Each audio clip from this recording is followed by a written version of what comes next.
नसीब हैं। और अगर तुम्हें शैतान की जानिब से कोई वसवसा पैदा हो तो अल्लाह की पनाह मांग लिया करो, बेशक वो सुनता है, जानता है। और रात और दिन और सूरज और चांद उसकी निशानियों में से हैं। तुम लोग न तो सूरज को सजदा करो और न चांद को, बल्कि अल्लाह ही को सजदा करो जिसने इन चीजों को पैदा किया है, अगर तुमको उसकी इबादत मंजूर है। फिर अगर ये लोग सरकशी करें तो अल्लाह भी इनसे बेनियाज है, क्योंकि जो फरिश्ते तुम्हारे परवरदिगार के पास हैं वो रात दिन उसकी तस्बीह करते रहते हैं और कभी थकते ही नहीं।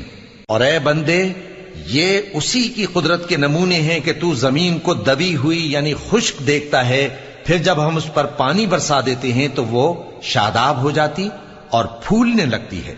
बेशक वो जिसने जमीन को जिंदा किया वही मुर्दों को जिंदा करने वाला है। बेशक वो हर चीज पर कादिर है। बेशक जो लोग हमारे अहकाम से इन्हिराफ करते हैं वो हम